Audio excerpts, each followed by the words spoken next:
Hello, Hello, Vic. speaking. Yes, sir. This is Izzy from MMA Jam Live. How are you this evening, sir? Good, easy. How are you, mate? How's things? It's a pleasure talking to you. I'm honored. Likewise, Ed. The honor's all mine. Thank you very much for taking the time and having me today. Definitely, sir. Well, let's get right into it. Okay. I was reading your bio. And mentioned that you are the son of Serbian immigrants. Can you talk a little bit about how your family made it out to Australia? My family initially left former Yugoslavia in the mid '60s at some point, and went out to live in Germany. And they had a business out there, and they were working out there, and and then at some point, no, the story that I was told, they just packed up and left to go to Australia. It was either Australia or Canada at the time, and they chose Melbourne to pretty much settle. And 68 was the year that they settled. And I was born in '77, making me first generation Australian from my family. Wow. So now, have you? Now, this is probably a silly question, but have you made it back to Serbia? Have you visited, or have you just lived your entire life in Australia?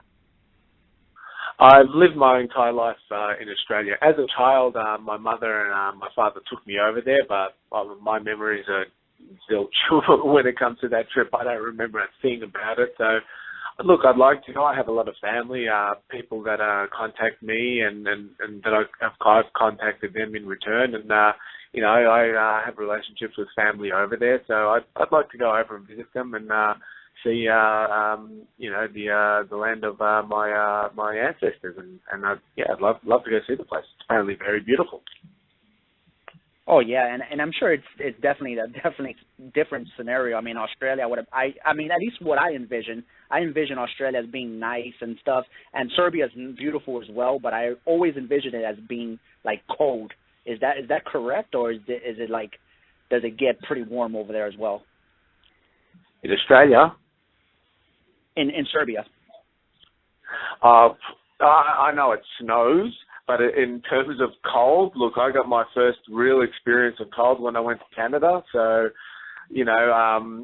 over in Serbia, I really don't know the weather, but, Eastern Europe and Europe in general, I guess, in the winter it snows pretty heavily, and it'd get very cold, but cold is the one thing I don't like, so I try to stick away from that as much as possible.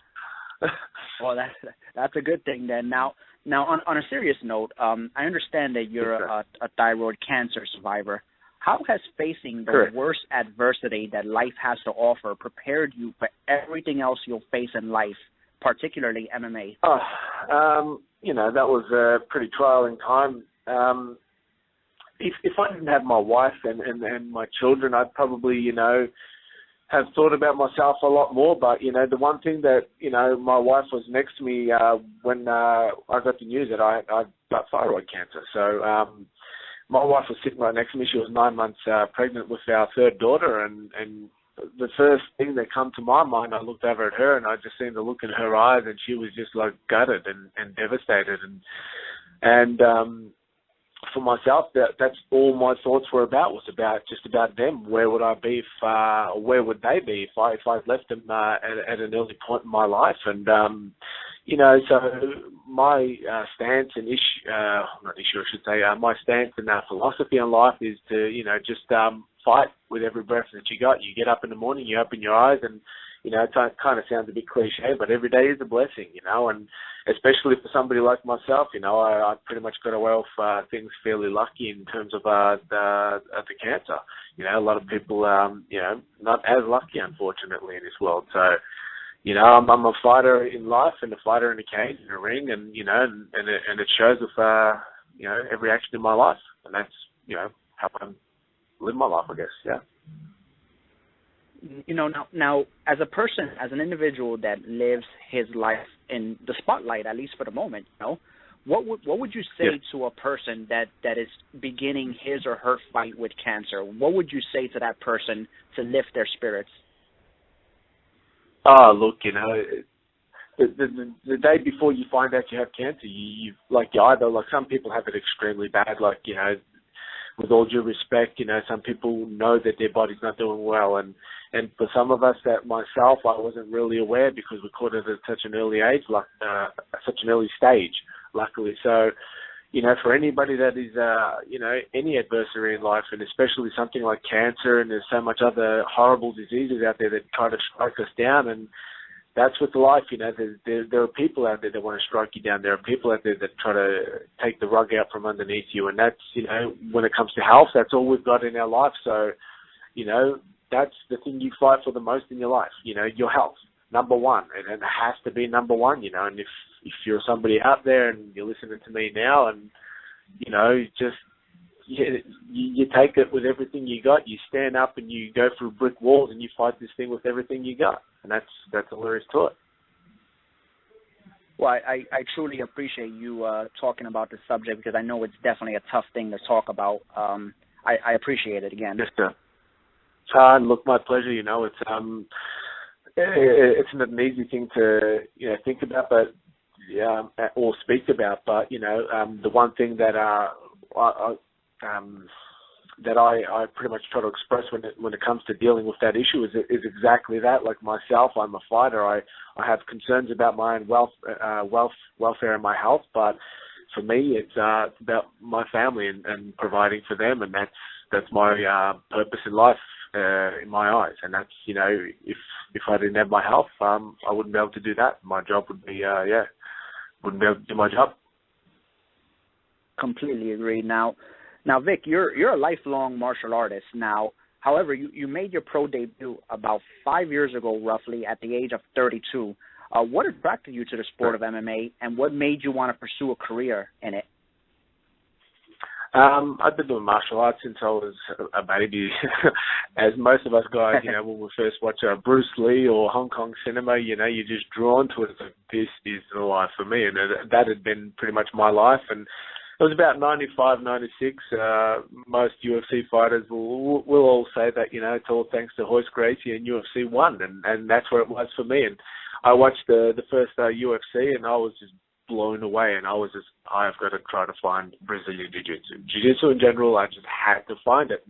In Melbourne back in mid-90s, there was one or two maybe schools in the entire of our state, and it was just nowhere to be found. So I was lucky enough 7 to 8 years ago to have found a gym local to me that had Jiu-Jitsu, and it was underdeveloped, the club itself, but I found it and I fell in love with it and started competing, and it snowballed and progressed into MMA, and I haven't looked back since, and it's all thanks to UFC 1. That's why I'm here today. Yeah, I think, I vaguely remember, when UFC 1 aired, I was probably 7 years old, so although I knew that two guys were hitting each other, but I didn't understand completely what I was seeing, but I was definitely hooked. I knew that much. Yeah. Well, for myself, I'd always been into striking forms, karate and kickboxing and boxing and, just about everything that there was, and Aikido was one of the things that were pretty much, people were aware of too, and, but never nothing like Jiu-Jitsu. It was like I'd never really seen it, and that was the beauty of the UFC, the very first one. It was, there was complete no holds barred, there was no rules, and just this skinny little dude to get in there and throw down some of these big boys, and to show how technique can overcome power and strength, and such an aggressive tournament like that was. It was just, it's amazing, and still to this day stands as pretty much pinnacle and one of the major revolutions in martial arts in the last, I don't know, however long. It's amazing. It still blows my mind. Completely agree. And I think the biggest thing that they accomplished is that they gave a motivation and to the little guy. The guy that would look up to bullies or be afraid of them. And I think what Jiu-Jitsu did for them was just give them that confidence to stand up to stuff like that. Oh, definitely.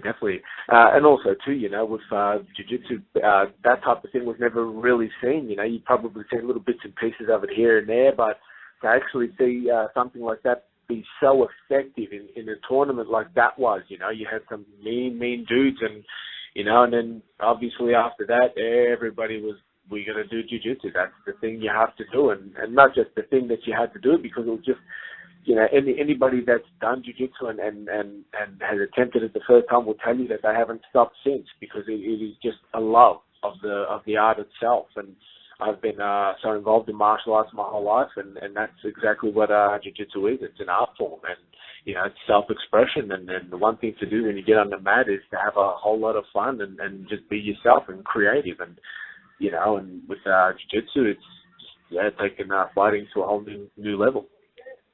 Oh, that's definitely the most martial arts anyway. Oh yeah, that's definitely the most beautiful thing about it. It's pretty much an art form. It's basically an art. Now, on another personal note, Vik, you mentioned you have 3 young daughters. How difficult is it to be away from them for periods of time? Extremely difficult. I Skype them, my wife and my children twice daily, and just to see how my children are doing, and they're constantly drawing pictures for me. And my eldest, she's on Instagram, and she sends me personal messages a lot and little pictures and things that they're up to. And it's, on one hand, you kind of you feel like you're just missing out on so much, and you just want to be there for them with every waking moment that you have. But there's that part of me that's driven, and I know what's in front of me and what I have in my possession at the moment, the golden opportunity that I have, and to create a real career and a real future for myself. And it's kind of a sacrifice what I have to do to spend this time away from my family, but it's also something that's going to be something that's going to not so much benefit them, but it's taking me in a direction that's they're going to actually benefit from.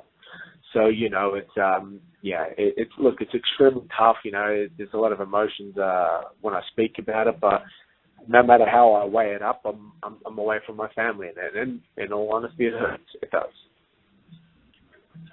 Now, is it that drive and dedication what motivates you to continue seeking a career in the sport despite its demands on your personal life? I'm very competitive. Everything I've ever done in life, I'm very competitive. When I step on the mat, when I spar with somebody or train, I always try to be that one step ahead of everybody, but not so much to be better than the next guy, but it's just to try to make those advances and better myself with whatever it is that I do in life. So, for this, my family is my motivation with everything that I do in my life. But at the same time, it's, I have to take this opportunity and run with it. Speaking of run with it you did. Can you describe how you felt when you found out that you would be on TUF Nations, Canada versus Australia? I'll tell you exactly what I did.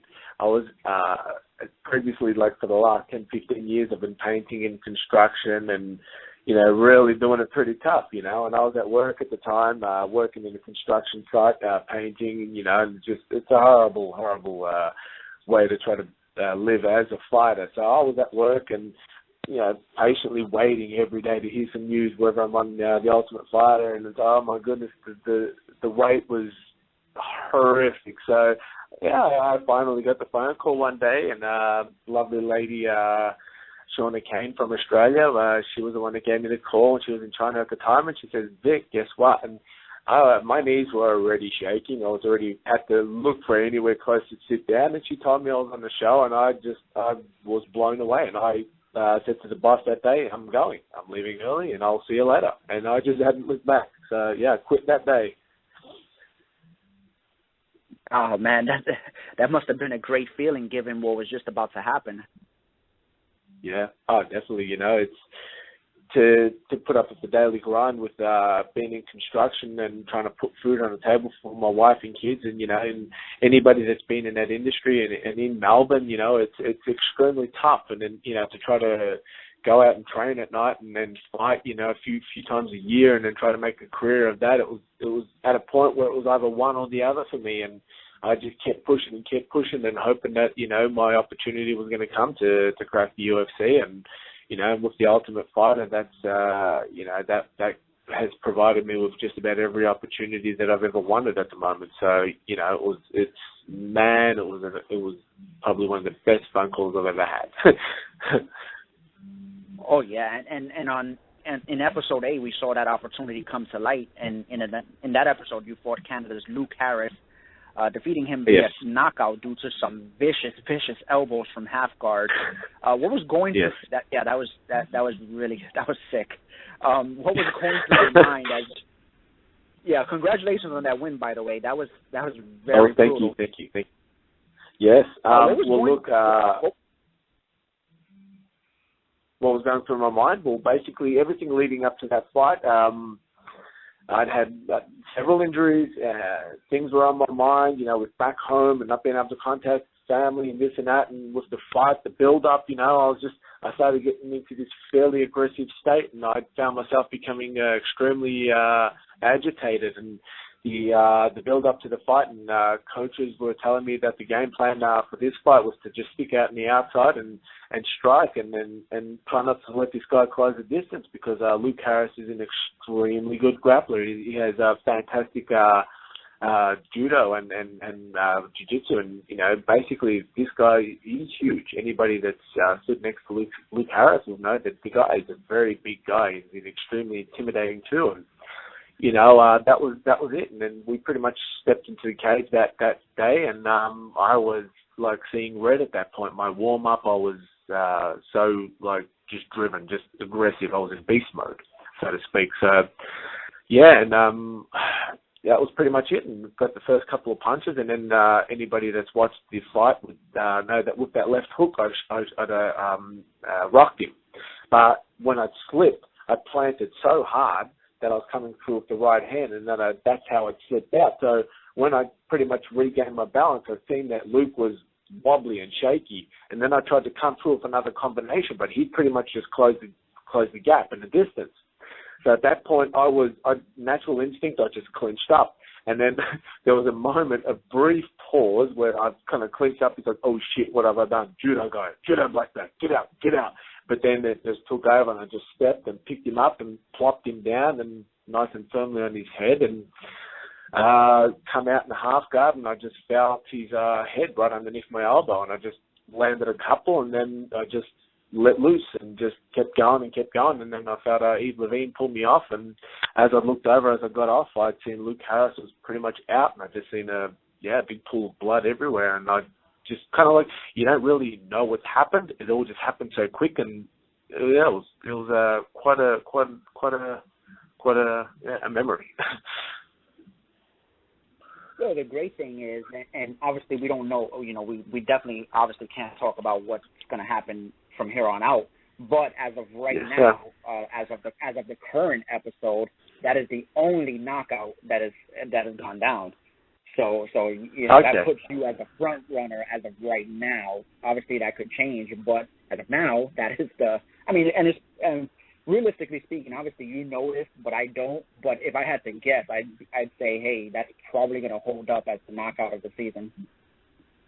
Well, there has actually been one other knockout that was aired, and that was the fight between Chad Laprise and Cajun Johnson. So that fight, there was another knockout. Yes, there was another knockout in that fight where, unfortunately, Cajun had his jaw pretty badly broken. But, yeah, I've had a lot of people give me feedback and say that one, mine still pretty much holds up as being a lot more brutal and obviously something that stands out. I'm like, hey, by all means, please, give me the money. I could really do it that $5,000. Dana, if you're listening, everybody out there, all the fans, everybody, if you're listening, please vote for me. Give me number one knockout of the season. I need it. I want it. Thank you. That's right. And you know what? I know we have a lot of fans of yours, listening in. So I'm pretty sure they'll be tweeting Dana, hey, give him the money. And that is all. Yeah, show me the money. Well said. Now, in terms of fighting for your country, how much pressure was on you carrying the whole weight of Australia on your back? I mean, obviously you have a team there, but did you feel any added pressure to perform for your country? You do and you don't. It's kind of extremely difficult to explain. I mean, unless you're in that situation, you could relate. but you're there. There's constant reminders that you're there for your country, that you're doing it for the entire of Australia and pretty much everybody back home. And, you know, and that national pride, you know, it pretty much, you know, it sticks strong with you. And you know, there's those moments where, yeah, you know, I'm doing this for so much people. But then, you know, you get those moments where obviously where you're training and especially when you're in the fight, you know, nothing else goes through your mind other than just survival, to win, execute game plans. There's just all these things that run through your mind. So when you're actually in there, the training comes out. And yes, I mean, obviously national pride is the one thing you think of afterwards or before, but during the fight, my motivation is to pretty much just dominate my opponent and do what every other man wants to do and to win.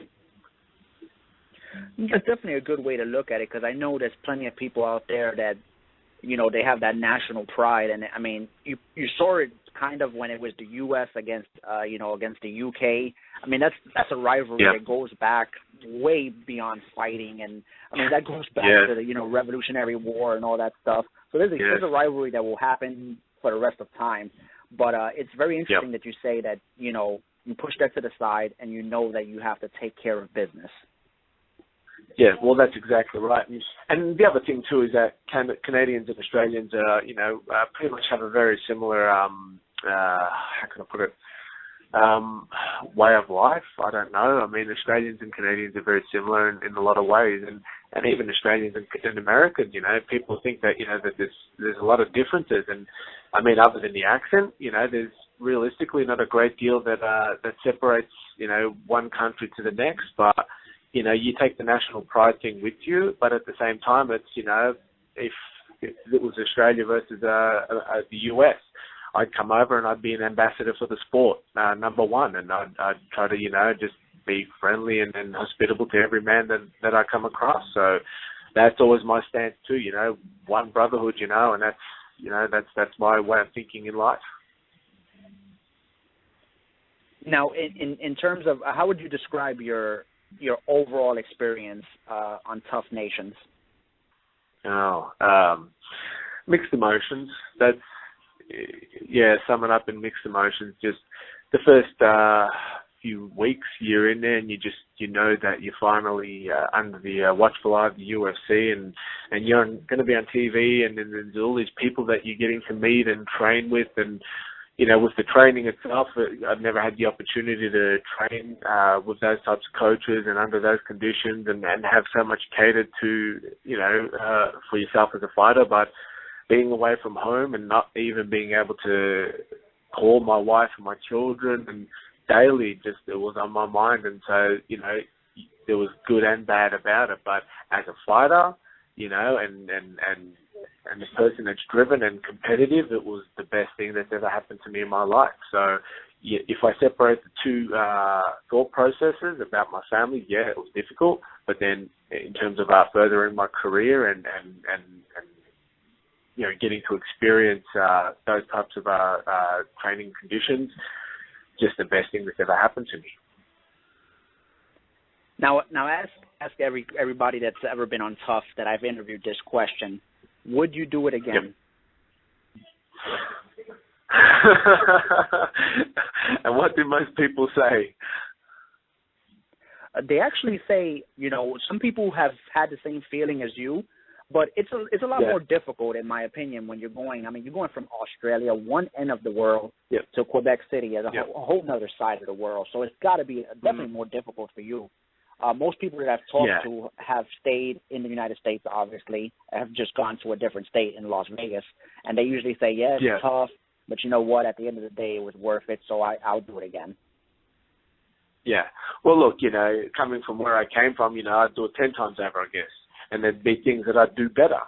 But at the same time, it was extremely difficult. But to say that I wouldn't do it again, look, you know, from my current thinking, you know, I've just basically got out of the house, so for myself, I just want to enjoy being a little bit of freedom for a while.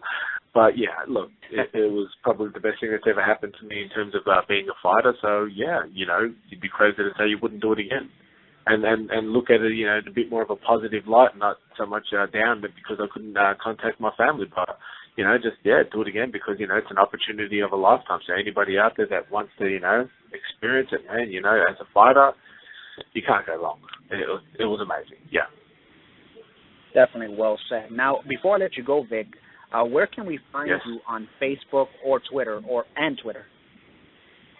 Well, Instagram, Twitter, and Facebook. You just look up Vik Grujic, and I have an athlete page on Facebook, Vik the Spartan Grujic. So, look me up, Twitter, Instagram, and Facebook, and I'm there, and I'm pretty, hefty with the social media. So I'm always lurking about somewhere, and always down to talk with any of the fans out there. So, and majority of my fans out there, they're constantly on Twitter and Facebook, and I love to get back to people, and I really like to, put a smile on people's faces however possible. So, and which is what they do for me too. I've got so much wonderful people out there giving me so much support at the moment, and that's one of the major things about being on The Ultimate Fighter. That's, really puts a smile on my face, and just so much wonderful people out there in the world that you really never knew existed, and people that contact you, and, and you just really get to interact with some amazing people. So thank you to all of them too, everybody out there. Thank you. Definitely thanks to you, too, because as a fan, first and foremost, I got to say that it means a lot to us that you're so interactive with us. It means a lot that you retweet us, you favorite us, you talk back and forth with us. It definitely means a lot, and I think that's what fans love the most about you, is that you're so approachable. Your people are able to talk to you, and that's definitely a beautiful thing, and it's one of the things that the fans love the most about you. Look, that's me in general. Somebody asks me a question, I'll reply to them, and I love to speak to people. So, believe me, it's my pleasure, and I can't thank everybody out there so much that are listening to this right now. All of you guys out there on Twitter and Facebook and social media in general. Thank you all so much from the bottom of my heart. Thank you. And thanks to you, sir. And when are you heading? Are you heading back to Australia anytime soon, or are you going to be in San Diego a while longer? I'm still in San Diego for a good another 2 to 3 weeks, and we'll see whatever happens after that, I guess. Training my butt off at Alliance MMA here in San Diego. Got to give a big shout out to them as well at the moment. So, from all the coaches, all the fighters out here, mean bunch of dudes, but yet absolute, just genuine down to earth people, and have welcomed me into the family, and I'm living the dream over here, loving it. It's great to have you. It's great to have you on the show. Great to have you in the States, and it's a tremendous honor, Vic. I hope we can do this again soon. Yes, thank you, sir, and I really appreciate you taking the time to speak with me. And yet again, thank you very much. Definitely, sir, and the honor and pleasure is completely ours. Thank you very, very much. You have a great day. You too, Vic. Have a good weekend and take care of yourself. Thank you, sir. Bye-bye. Thank you. Bye-bye.